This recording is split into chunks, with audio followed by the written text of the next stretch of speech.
I've just spent the last couple of hours hands-on with every new iPhone. So that's the iPhone 16 and 16 Plus, as well as the iPhone 16 Pro and 16 Pro Max. So buckle up, this is the good, the bad, and the ugly. Okay, let's start with the normal 16 and 16 Plus. And aesthetically, aside from this, I have to admit, quite spicy new ultramarine color, they're basically the same as the iPhone 15s, including the same size screens. So the base iPhone gets a 6.1-inch screen, and then the Plus is basically the same phone but stretched out to a 6.7-inch screen, with a bigger battery too. There is an upgraded ceramic shield covering those screens though, which Apple is saying is 50% stronger than the first-gen ceramic shield, which is a large number, and everyone wins when it comes to durability improvements. But then they didn't really give any detail on specifically how that 50% was measured, so it will probably be some really niche test that's been done, and the day-to-day difference won't be nearly as transformative as that. But the one visual difference that you absolutely will notice are these cameras. They've gone from the boxy, squarer camera arrangement on the 15s to now a straight line down the phone,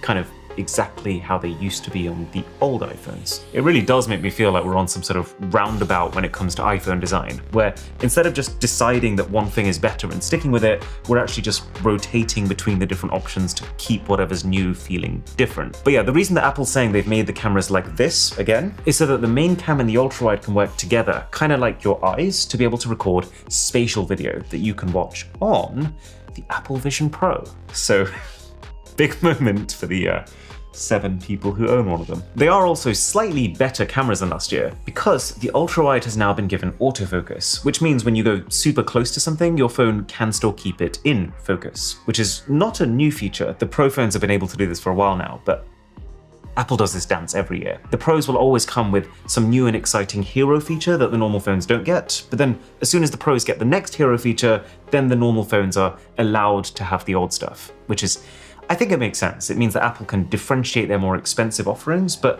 also then if you don't want to pay Pro prices, you can still get the features you want by waiting another year. And in the same vein, you now also get the action button that last year's Pro phones had, which I personally find pretty uncomfortably positioned. I mean, for me, it's less of an action button and more of a slowly stretch as far as I can until I realize my fingers aren't long enough, and then give up and then just resort to using my screen to open the app like on a peasant non-action button phone anyway. But that's not to say that I haven't seen hundreds of fascinating ways that other people have used theirs. There's obviously the basic stuff like using it to take photos, but then also I've seen people use this button to specifically turn on a dim flashlight that they can use at night. I've seen people use it to activate their insulin pump. I've seen people use it to make fart noises on command. So it's up to you what you make of it. Now, the only other somewhat camera-related feature is this, the new camera control button. So 2 separate new buttons in 1 year on an iPhone. How many people had that on their bingo card?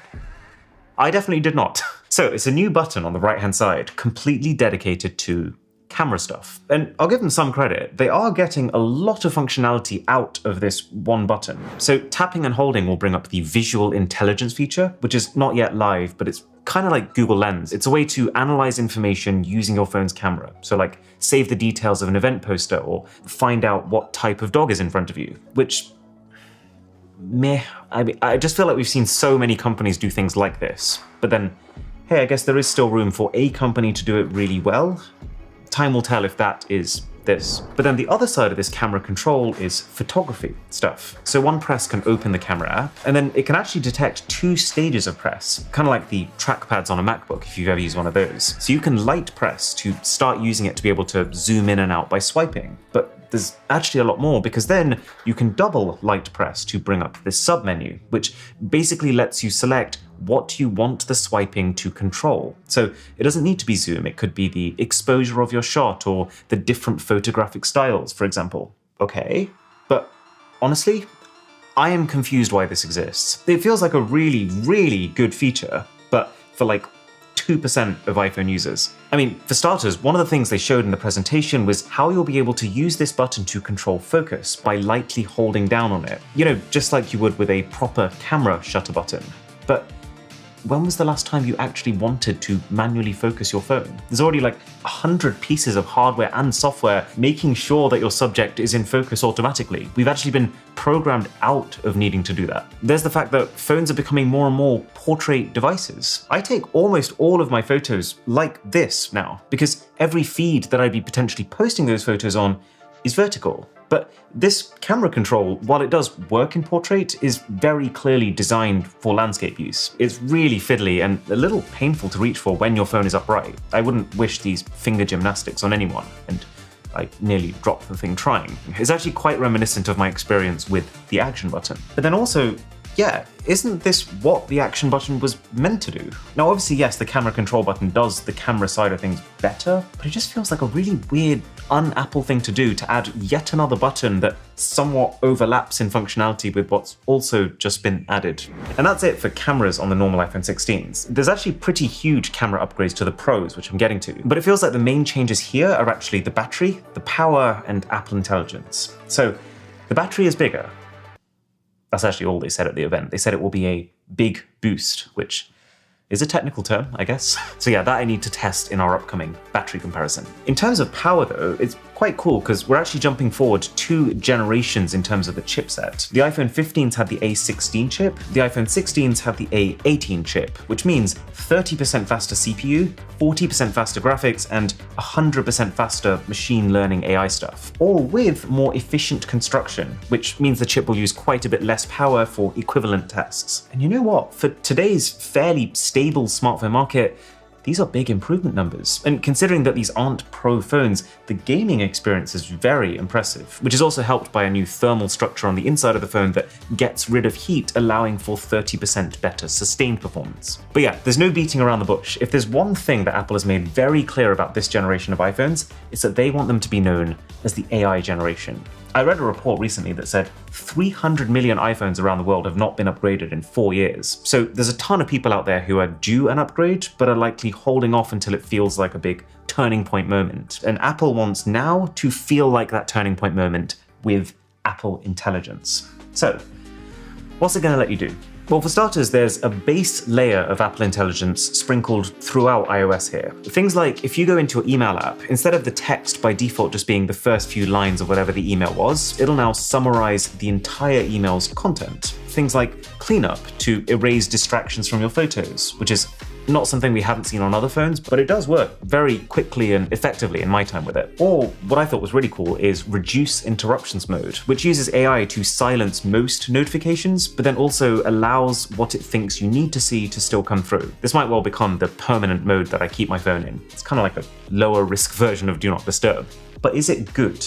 Well, based on an early play around, I will say that it all looks very pretty. It seems like the way that Apple will signal that something is an Apple Intelligence feature is by making it glow, like this, and every one of these animations is beautifully put together. That said, in terms of the actual output, it doesn't feel like Apple Intelligence is doing much that others aren't already doing. All these features like being able to proofread the messages you're writing and rewrite those messages in another tone, it's all fine, but it's all been done, and I'm not sure it's stuff that I use very often, to be honest. Like, I am a really casual messenger, so when I type things out to people, I don't use like, "Dear sir, I would like to inquire."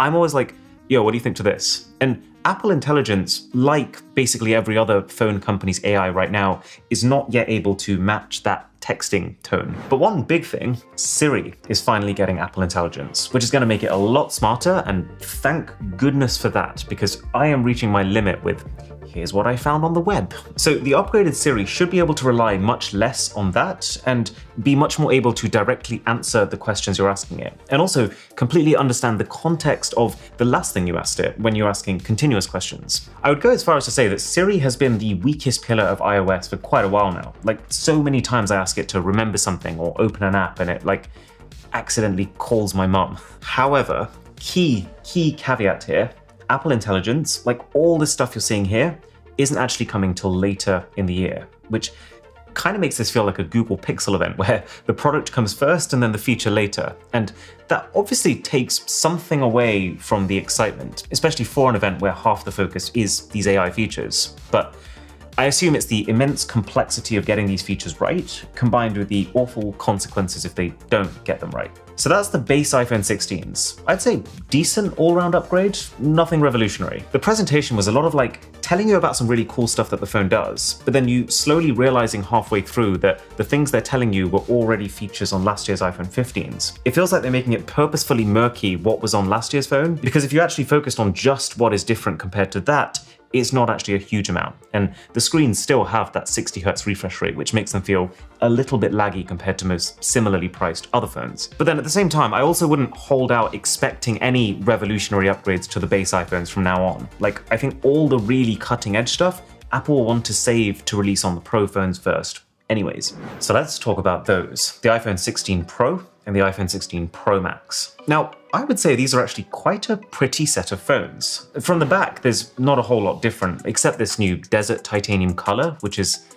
I mean, how many times can you make a gold look different? I like it, I'm just finding it hard to love it because it's so safe. But from the front, the upgrade is pretty obvious because the displays are bigger. For the smaller Pro, 6.1 inches has now become 6.3, and on the bigger Pro Max, 6.7 has become 6.9. And I think that's a bit of a feat because these new phones, they are a bit bigger, but quite a bit of that size increase has actually come thanks to a further trimming down of the borders around the screen, which mean these things look very fitting for the year 2024. They might actually have the slimmest even borders on any mainstream smartphone. And yeah, let's be very clear, the new iPhone doesn't de-age you, it doesn't make you more successful. We are talking about the millimeters of bezel on the display, but it makes the phones look cutting edge while giving you some of the largest viewing areas in both the compact and the jumbo form factors. I'm just remembering the days when Android tablets had 7-inch screens. We are there with phones. Isn't that kind of wild? There is also an upgraded battery on the Pro phones too, which, as you know, I'm all about, but again,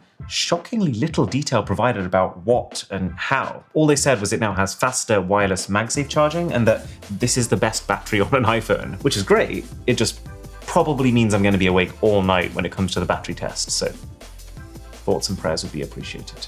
There's another new chip. So while the base iPhone 16s get the A18, the 16 Pros get the A18, well, Pro, which is a slightly juiced up version, also with improvements to cooling that lets the phone do a few more things, with a lot of those things being related to the camera. And this is where it gets fruity. So the main camera is still 48 megapixel like it was last year, but the sensor has been updated to be able to capture information faster, which means two things. One, they're saying that you can now capture photos with zero shutter lag, something that the iPhone was already pretty good at, but this might further extend its lead. But then also, it means the 16 Pros can shoot video faster.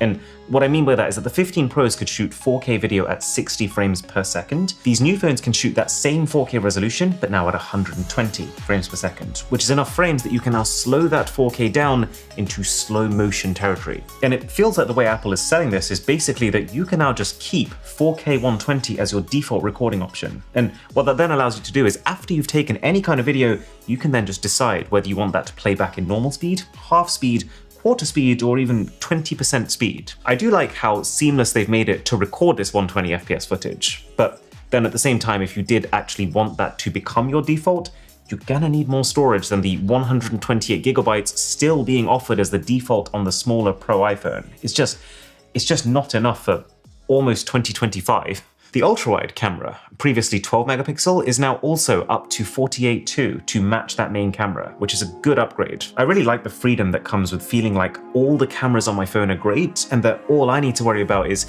which one do I want to use, as opposed to which one is technically the best that I should try to use. And the ultra-wide is a bit of a 2-in-1 upgrade because upgrading your ultra-wide also upgrades your close-up macro photography because it's the same camera. So that means up to 48 megapixel macro photos, which is pretty delicious. The phones have 4 studio microphones around them now, which is, well, it's actually really good for a number of reasons. More and better mics means that your phone can hear you better. So that's obviously good for your audio quality in videos, but also just generally like how well Siri can hear you. And there's even now different audio mixing modes. So after you've taken a video, you can decide whether you want the focus on just the audio of the people in the shot, or also if you want to get in more of that background chatter. There's actually quite a few new, very advanced software features like this, like a new control pad to adjust the color profile of your shots in real time.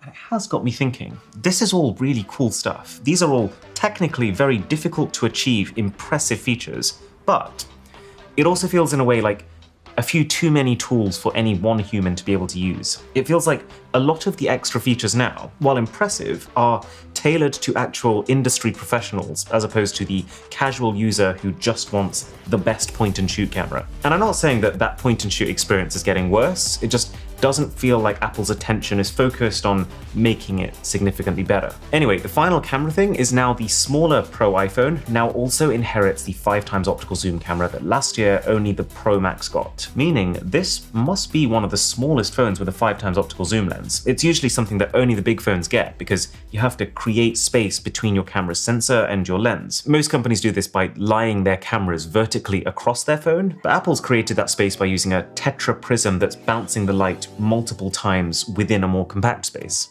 And slight segue for 30 seconds, if you want to protect those shiny new cameras, then ESR's new MagSafe Stash stand case, our sponsor, just makes sense. Because you see this camera protector here? Well, that also doubles as a stand to prop your phone up at any angle. But it's even better. Because your stand is baked into the cameras, it's allowed them to make the back of the case ultra thin, giving these cases the fastest MagSafe charging of any stand case. And to top it all off, they're well priced with shock absorbing air guard corners, meaning that every case actually exceeds military protection standards.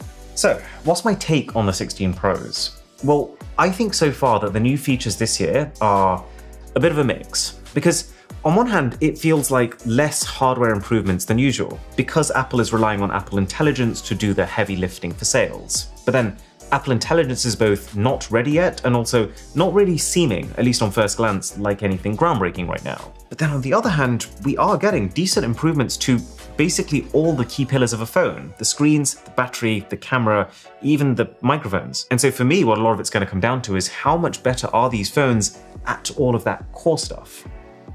The testing begins. And remember to check out the ESR MagSafe Stash Stand cases in the description, which you can get in 3 different flavors. You've got the classic case, the cloud case, which is super soft, and then the cyber tough case, which is no joke, 7 times military grade protection.